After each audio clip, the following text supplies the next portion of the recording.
Dan, we have an awesome guest today, a longtime friend of class, Ed Marx. You and I know him well. He's supported us for many years here at class, hasn't he?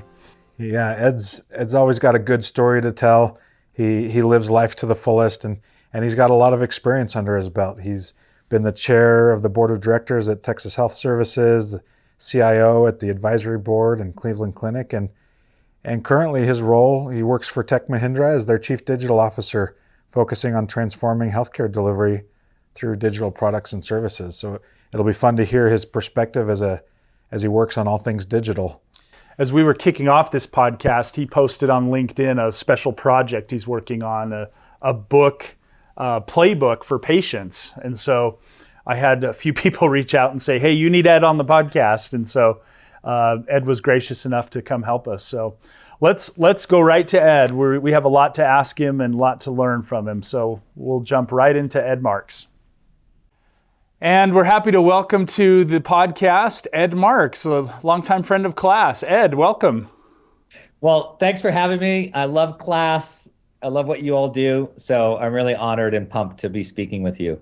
Well, the pleasure's ours. We're glad to have you and reconnect today. So Ed, tell us what you've been up to. You were on our advisory board a long time ago, and I know we've stayed in touch, but give us the update. What's happening these days?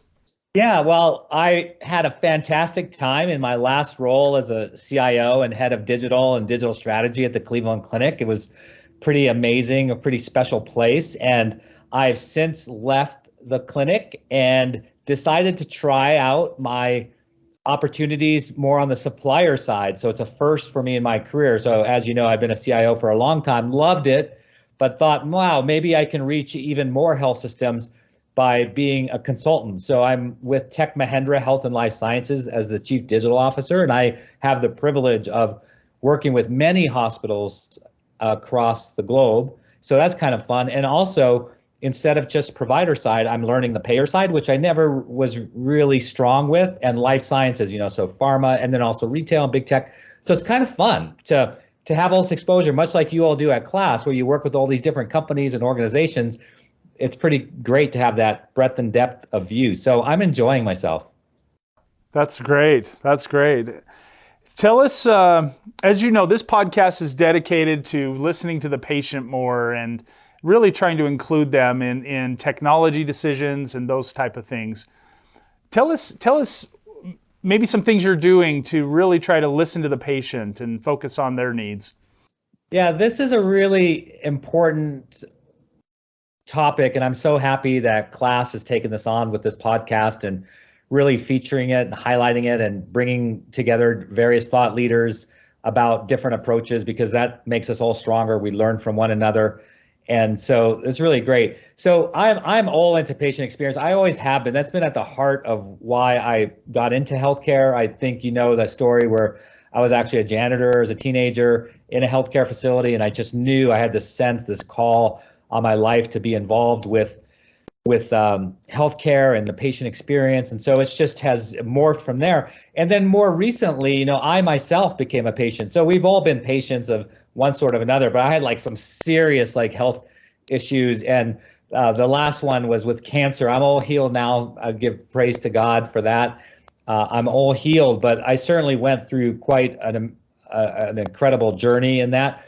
And so it really emboldened my passion and my calling to really ensure that every patient, no matter where they are, has a great patient experience. So I was at the clinic, which, one of the world leaders in patient experience, and everyone should have that same experience. It shouldn't be reserved for Mayo Clinic or Cleveland Clinic or whoever. There's great healthcare organizations out there. Those are just a couple names. But even then, even at those places, the patient experience isn't like utopia. It isn't what it could be. So I got together with a colleague of mine, Cris Ross. He's the CIO of Mayo Clinic. He and I have known each other for years. And he also went through his own bout with cancer. And we decided, you know what? Let's write a book on this where we really take patient experience to the next level. A lot of people talk about it, but if you think about it, we're still so far behind in healthcare when it comes to, let's just say, consumer experience, because we're all consumers, in different industries and in healthcare. And so we had this thought, and while we were starting to write or develop the table of contents, Cris actually, and he's fine, and hopefully he'll be a guest of yours in the future, and he's fine sharing this publicly, so this is not a violation of his privacy. But when we started the book, he actually came down with the same cancer again. It came back. And so it really emboldened him as well to really get serious, double down on this topic. So we're writing a book together. So our publisher is Mayo Clinic Press, will be the first book that Mayo Clinic Press is publishing that's not a medical book.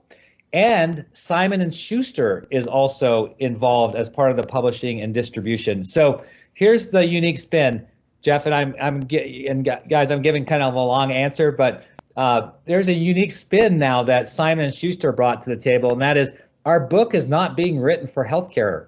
It is being written for the retail market. So it's being written for the consumer market. It's being written for, when you walk through the airport and you want to get a book and they've got the top 20 books right there, that are the big sellers.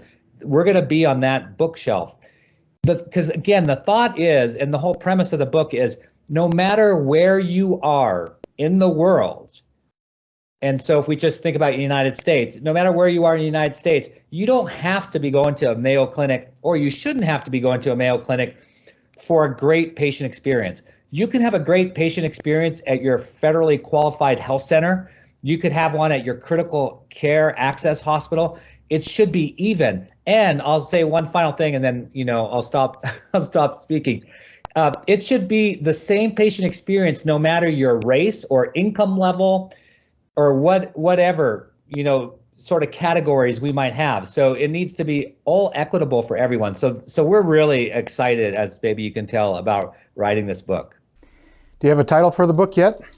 Yeah, as we're preparing for this recording, we were like, we should really need to have our title down, and we don't. And the reason, again, is because this twist of the retail angle came up less than 2-3 weeks ago.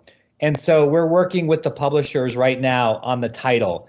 And so it'll definitely have the word experience in it. Maybe consumer experience in healthcare. So we haven't really nailed it down yet. So we're working again with the publisher, with the editors on the right title, and what would, obviously from a marketing perspective, what would grab your fancy, right? If you're in, looking at a books, on a shelf, and like what would grab your attention. But this is high, as we all know, this is high on the radar for everyone, because, healthcare is being talked about a lot because of COVID and, healthcare disparities and things like that. And again, based on our experiences serving at great organizations and our own like really serious patient experiences, we just feel like we're going to bring a very unique angle. But we also realize we're limited in our view just because of the way we were raised or how we were raised, and then the organizations that we serve. So we've done a lot, and I'm sure we'll unpack this a little bit here in the next few minutes. We've done a lot to make sure that we're inclusive of every viewpoint possible. Are there ways we could encourage our listeners to help to share their viewpoints with you to create this sense of community? And yeah, absolutely. So we realize that not everyone might have the resources of a Cleveland Clinic or a Mayo Clinic, or again other organizations like those. I just keep mentioning those because those are the ones that we've served with. So we had many focus groups. And so we had a focus group targeted at very small hospitals like federally qualified health centers, maybe large physician practices, critical care access hospitals. And then we had one with medium-sized health systems. These would be like it could be a standalone hospital, but probably like 500 beds or more, and then certainly mid-sized health systems. And then, of course, we already knew the experience and reached out to some of our peers with the larger, more sophisticated IDNs and academic medical centers.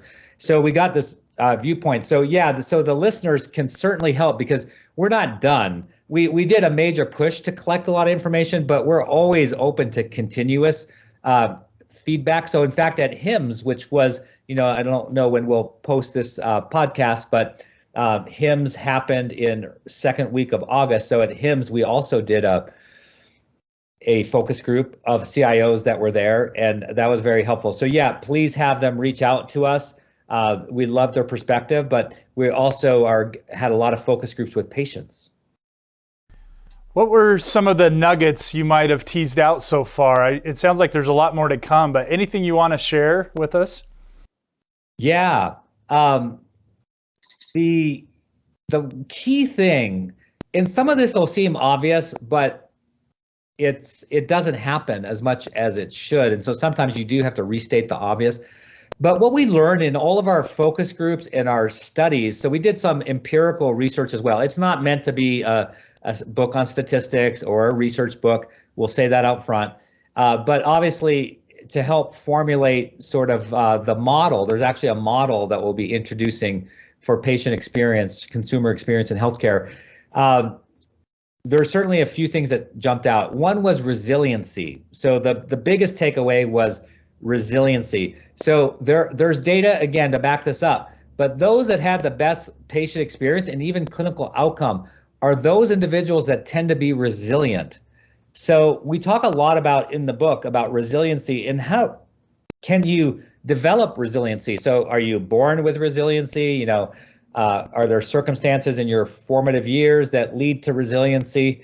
And truly, that is a big key. So it wasn't attitude. So that was interesting, right? So we thought that maybe attitude, because you hear that a lot, like have a good attitude. Okay, you got this big cancer journey, have a great attitude. And we probably say that to our patients, have a great attitude, it'll be fine, you make it. But actually clinical outcomes were the same, whether someone had a good attitude or a bad attitude. But where it mattered, where there was a marked difference was in the whole concept of resiliency. So that's something we talk a lot about in the book. So the second thing is that you could have a good or bad patient experience at the same hospital, right? So again, you could be at a marquee brand hospital, and for many people, they have a great patient experience, but for others, they don't. So it's very uneven, the experience. So no matter how great the organization might be. And patient experience is not limited by cost or complexity or title. So just because you have a chief patient experience officer or someone with a title like that, or you throw in a lot of resources at it, that doesn't make a difference. Now, obviously, if you have resources and you're able to title someone like that, that's awesome. But just doing that doesn't necessarily mean you have great patient experience. Let me give you one quick example, because it's the one that I always think about that came out of this focus group. There was one person who shared that at their hospital, it's 140-ish beds. They don't have a title, they don't have any resources, but patient experience is really important. So the CEO visits every patient personally. Okay, now that is a huge, bold move right there. Doesn't cost any money, don't need a title. And their patient experience scores are actually very, very high. Now, that's not the only reason they have high patient experience, but that's just an example that you don't need to be from a wealthy organization to pull off patient experience. The other thing is that patient experience is caught, not taught. That's kind of a hard one to explain. So you can teach patient experience and you can teach like empathy and it can work, but it's best when it's just naturally caught. So this speaks to culture. So you can give all the lip service you want, but when these fellow caregivers know that their CEO takes time out of his schedule to visit every patient, so there's new patients every day, so this is not like a once a week event, this is a daily event. That says something very loud and clear, and it's caught. So the CEO is not saying, hey, look what I do, everyone should do this. No, he just does it. And then the final thing is having a model for patient experience can accelerate patient experience. So there's not a lot of best practice around. So you all are doing a great job with this podcast, and then others will talk a little bit about patient experience here and there, but there's no like repeatable model. So we've developed one, and it's not it's meant to serve as not like the end all be all and follow this as a recipe and you're guaranteed success. No, every organization is different, has a different culture, but it gives you a great starting point, a great roadmap. Now, again, because we flipped the audience from healthcare to the patient, to the consumer, the model is morphing a little bit as well, but it still is beautiful for both the healthcare organization and the patient to ensure a great experience. So those are like 4 or 5 of the key learnings, early learnings that have come out of the research, the focus groups, and the early writing.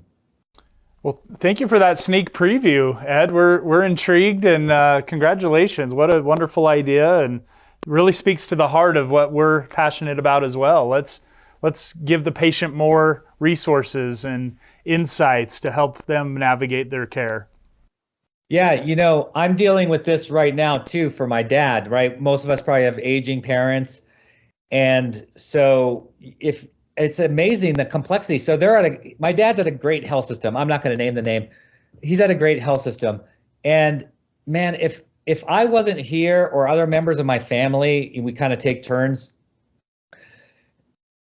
I don't know what he would be doing right now because it is complex to navigate. So he needed multiple different specialties. And so that whole coordination of care, working with the insurance, you all know this, everyone listening knows this, it's super complex.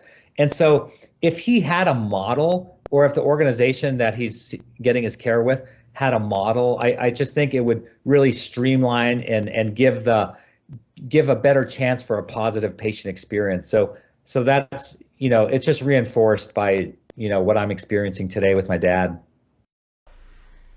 I'm curious, Ed, the things that you shared, the early findings from the book, you hear a lot about the people and the process around improving the patient experience.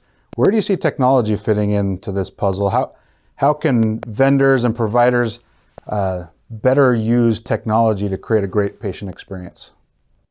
Yeah, I think that technology comes second. We're all, all the listeners and myself and you all, we all love technology and appropriately so, because it does help save people's lives and improve quality of care and can improve experience. And your question is very insightful, because none of the things I mentioned have to do with technology. And so technology definitely is can be an accelerator for patient experience. It can also be a de-accelerator for patient experience. So I'm actually going to write that in the book. So thank you for that insightful question, which really made me think about it here in real time. Dan Check said that. CZECH. Dan Check.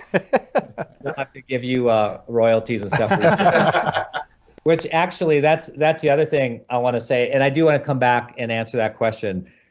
But 100% of the royalties for this book are going to cure cancer. So Cris nor I are taking any compensation for this book, nor is Mayo Clinic Publishing.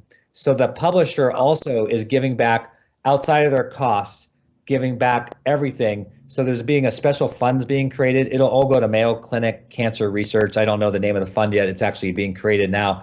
So all the proceeds from the book and everything associated with it, Cris and I are not doing this for any other purpose, but man, we're so passionate on this topic, and we believe we've learned a few things here and there from others that we can help move the needle and really help patients, the consumers, even more so than we can, fellow hospital people. So yeah, I will come out with a clever phrase around the digital aspect of all of this, thanks to that question. So I probably won't create it here on the fly, but I will say, as I already mentioned, that digital can be an accelerator or de-accelerator of patient experience. So the ways that it can accelerate is really, we call it in the industry right now, digital front door. So I could list off so many other industries that are really good at this engagement of their consumers. I think I'll just mention one because I used to use this app quite a bit, although I've backed off from Starbucks. But, the Starbucks app has gamification in it. It makes things really seamless. It'll let you know whenever you're close to a Starbucks, it'll pop up on your screen if you want it to.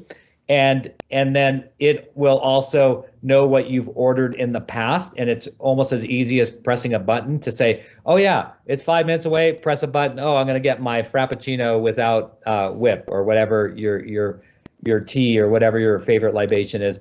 So it's very seamless. It's very easy. And that's where we need to go. And so we have some early starts with it, with digital front doors. But I think oftentimes in the past, most of our attempts with digital have actually been a de-accelerator for patient experience. So, we still have a lot of work to do. Another really good example is just top of mind because I went to see my own physicians earlier this week, and the health system, again, I'm not going to mention the name of it because they do great things in our community and they're trying really hard. And they would probably be considered in the top quartile of digital capabilities and patient experience. I went in there, the first thing they do, even though I checked in online through the digital front door, I even paid my bill ahead of time. I checked in online. I took their little survey and stuff. They still handed me paper as soon as I walked in the door. They handed me 2 more forms of paper. And I didn't it's not the person's fault, so I don't give them a hard time. But I'm like, I understand that you may be unable to automate this part. They could, but they haven't. But at least give your patients a pre-printed form that has their name on it already. You know that I'm coming. You know my date of birth. You know my address. Have all this information. So why do you give me a blank sheet and I got to sit there and put in all that information when you know it already? So, but if it requires like a real-time signature and you can't do that in an automated fashion, I get it. So you print it out and I'll sign it and then you're going to scan it back in. That's still old school, but okay, I get it. But at least do something, that to help enable, because then, you kind of start off your appointment with kind of a sour feeling like, wait a second, this is supposed to be a world-class healthcare I'm going to get here, and you're handing me paper. I just lose a little bit of confidence, And so people ask that, when we did these focus groups, the consumers are like, why do I have this automated experience with my veterinarian, my dogs, but as a human, it's not nearly as automated. So digital front door, I want to make sure I answer your question. So a really good digital front door can do wonders to engage and just make the transactions really smooth. Another thing related to digital front door, or whatever you want to call these things, sometimes they're called patient portals, although patient portals are very, very limited. That's why I'm a huge advocate of a much larger wrapper that has more services. The whole coordination of care that I just described. So not everyone that you see is going to be in the same health system or the same practice or using the same EHR vendor. So yeah, it's great if they're all using the same EHR vendor, but even when they're all using the same EHR vendor and there's ability to share that information, there's still this coordination that has to take place. And I spent a lot of time on the phone, again, for my dad, trying to coordinate all of his care. And it would have been much easier from a patient experience point of view if I could have done that all from my phone as opposed to phone calls. And so that's another example. So there's many, we will write about this in the book. There will be one chapter in the back that's written specifically for healthcare. As I mentioned, the book is really now targeted towards consumers. But there is one chapter in the back, and we'll address a lot of these sort of technology capabilities. But again, it all comes down to engagement, access, ease of use, and then all the buzzwords you hear, frictionless, seamless, but they're really true. It's just think about, I'll end with this for the answer, just think about your experience in other industries. It's about personalization, and there's no personalization. So just one last example, kind of going back to this digital front door concept. If I were to show you my portal and you showed me your portal and we had 10 people, they'd all look the same.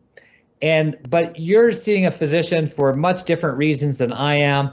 And why do I have all the same things, all the same buttons and things that you do? And why is it so hard for me to find these things?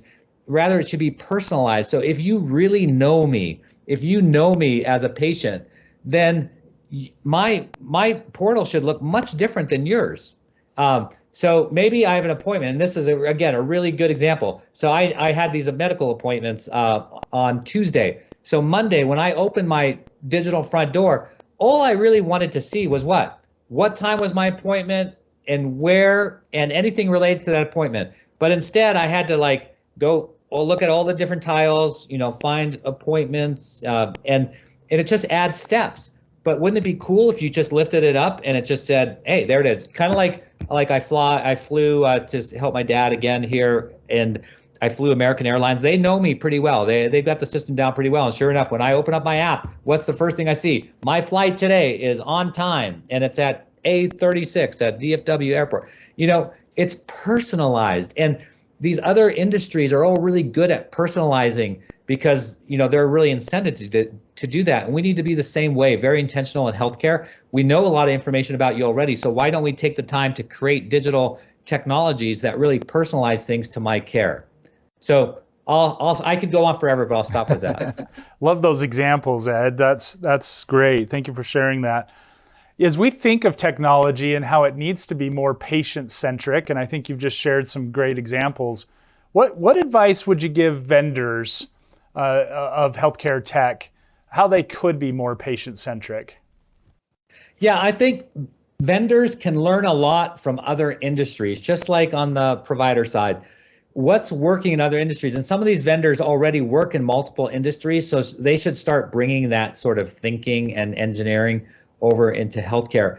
Another thing that I learned just in my role, where I deal with some of these things on a daily basis, is if you rely solely on the feedback of the customer, you are not going to end up with the optimal product. So what was the quote always attributed to Henry Ford? Like, if I would ask people what they wanted, they would have said faster horse. Right. And so instead, I don't know if that's true quote or not, but everyone always uses that as an example. But so he created something different. And I think Elon Musk is similar, where people wouldn't have said, hey, I want an all electric car and it goes really fast and is like very sleek. They would have, probably designed, another gas car, consuming car. So you need to lead the customer. So again, I'm all about hearing the voice of the customer and getting their input. But if that's only what you do, you're going to be in some trouble. I was working with one client where they wanted to design something. Again, I can't be too specific because, I want to protect the innocent. But they designed something and they were working with a tech company. And then at the end when they got the product, they're like, hey, this looks like our current product. And we're like, that company was like, yeah, because that's what you were familiar with and comfortable with, and that's how you designed your new thing. And so they were disappointed, right? And so it's really important that as technology companies and vendors, that while we listen to the customer as we should, you also have to balance that with what works in other industries and bring it into healthcare. So that's one of the reasons, one of my big messages into our industry for many years now has been how we're behind and we need to accelerate and catch up and pass. We should be leading other industries. Other industries should be coming to healthcare and saying, look what they're doing, because they got lives at stake, and it's so much more important than some of these other industries and what these other industries bring in terms of value to people's lives. So one reason we're behind though is because we haven't done that. So to answer the question again, number one is yes, seek input from your clients, but bring in cross-industry best practices. Another thing is to really be willing to do, I don't want to call them pilots. We all know the problem with pilots, but partner with an organization and truly innovate something new for the market and then release it as something that'll be helpful for patient experience. So a lot of times we have companies, they just develop some products and they throw it out there and it's a hit or miss. But I just encourage companies to find a willing healthcare entity that's willing to partner, to co-develop, to really think through the nuances and the workflows and things of that nature to make the product more real and more viable. Everyone wins when you do that, because again, the product's going to have a higher likelihood of success if it was born inside of a health system or a hospital where they actually used it and was adjusted and helped shape by real people as opposed to like in a lab. So that's something else that sometimes it feels like it's missing. And I know a lot of healthcare provider organizations would be more than willing to partner, because there's benefits for them as well in doing that. So bringing the best of the tech and best of the clinical minds together I think is another really great way. The third thing, maybe the final thing, there's so many different ideas here, is really seeking the customer input, like we've talked about, but blending it with non-healthcare peers. So, a lot of these companies have advisory boards, but if you go to these advisory boards and look around the table, everyone is pretty much the same. They all look similar, they have similar backgrounds, and they all are coming from other healthcare organizations. I would rather, and they're all coming from the same geography, United States as an example. When I think about my experiences on advisory boards for like a tech vendor, the best ones were when there was only 2 or 3 of us from healthcare. And then the rest, let's just say there's 10 people, the rest were from other industries. And again, they would tend to be more advanced than healthcare. And they didn't look like me, and they were from, had a global perspective, because then I really learned a lot more. And that company learned a lot more, that vendor, because now they were also getting inputs from these other viewpoints. So that's another thing that's not done very often with these vendors. They just tend to go after the same pool of people, and so the feedback they're getting is very limited. Again, one reason healthcare is so far behind. We've become very in a bubble, and so we need these different things I just spoke about really help break that bubble. Oh, it's fantastic. Ed, love what you're doing. This is so helpful for our listeners and for us. And make sure you put us down for 3 copies of the book, please, and we'll happily donate, and we'll be first in line there. So you mentioned that some of our listeners could help contribute ideas or participate in a panel or something. How do they reach out to you to do that? Yeah, I'll just share with you my personal email address, and then I have someone who helps us, create these focus groups. So when the next time we have a group of 3 or 4, we'll definitely put on another one. And I would love for your listeners to participate. So if you're on the vendor side or on the provider side, in IT or whatever your title might be, we're more than happy to have you. So my personal email is marxtango@gmail.com. So it's my last name, MARX Tango, which is like the dance, TANGO. So marxtango@gmail.com. And then I'll definitely respond to you and get you connected for my next focus group, because there's a lot of great insights that people are bringing, even like today, that will help strengthen the book and make it more powerful. Our goal, again, with the book for Cris and I is really to ensure that everyone who needs healthcare has the same awesome patient experience. Yeah, what a great mission, or great purpose behind the book. Any last thoughts as we wrap up today, Ed? Yeah, the thing that some people, maybe I'll throw a couple of things out there really quick, because I talked about this model, and the first 3 things, there's actually 5 pieces of the model. Okay, and this is what's cool with the focus groups too.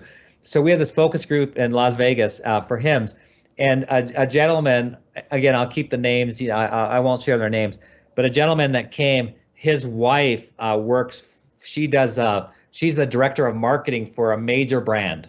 Okay, so we invited her as well, because we invited spouses as well.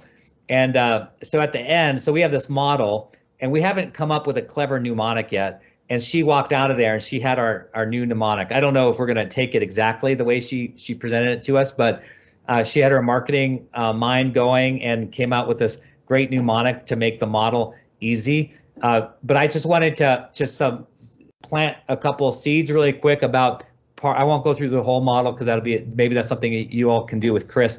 But it really starts, this is, again, might seem obvious, but really starts with the person themselves. And you can't delegate yourself. You have to be your own self-advocate. But here's an interesting one. I'll just share with you one more and go a little bit deeper, just because it's practical. And that is, you have to build a team. And the best time to build your team is not when you're sick, it's when you're healthy. So if you're listening and you're healthy, make sure you have this great team. And team, we define, I think we're calling it village now. We haven't, again, the book is sort of in flux here as we're moving it towards a consumer angle. But this team is really your family, of course, but not everyone has a strong family, and they may not have a family. So the team also includes your friends.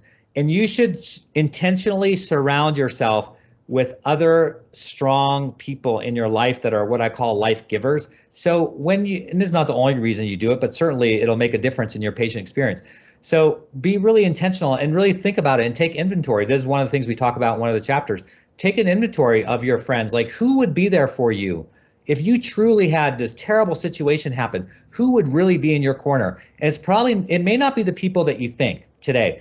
And so you have to be intentional about it. And so my wife and I we did that. We created our own group because we realized, like, as part of our mission to be, a great couple, we're like, we need to surround ourselves with other great couples who will help us, because we're going to have down times, or we may get sick, and we're going to need people there. So we created this group called Texas 10. We've been meeting for almost 2 years now. And it's diverse. So if you saw a picture, people look different. There's different professions. They're not all healthcare people. And it's just these like-minded couples that want to help each other. I know if I were sick, or if something happened to me, and they would take care of my wife, they would take care of my family.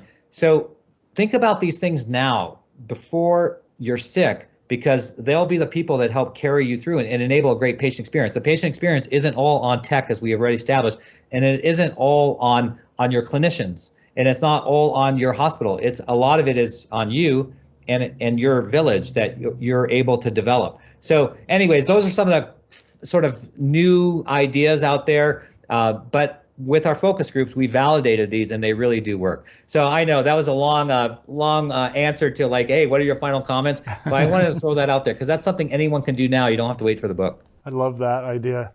It's clear we need 4 more hours with you, Ed, so we could keep going here, couldn't we? So thanks a million. We appreciate what you're doing. Thanks for your longtime support of our mission as well. And Ed, we're here to help you and your colleagues anything they need. And it's been just great to catch up with you today. Thank you so much. Yeah, again, thank you for having me. I love what you all do, and keep doing it. It's really helped move the industry forward. Thanks, Ed. Thanks. Well, Adam, Ed is always such a fun person to talk to, and was a great person to interview for this podcast. He's a man who's literally climbed mountains and conquered so much in his personal life, and he was willing to share some of those things. He brought a really fun perspective, and it'll be exciting to read this book when it comes out. But of all the things that he shared, what was something that really stood out in your mind? I loved how he talked about building your community ahead of time, your support system. He talked about build your team when you're healthy. And that makes so much sense, right? The preparation, we all are going through care journeys or will go through care journeys.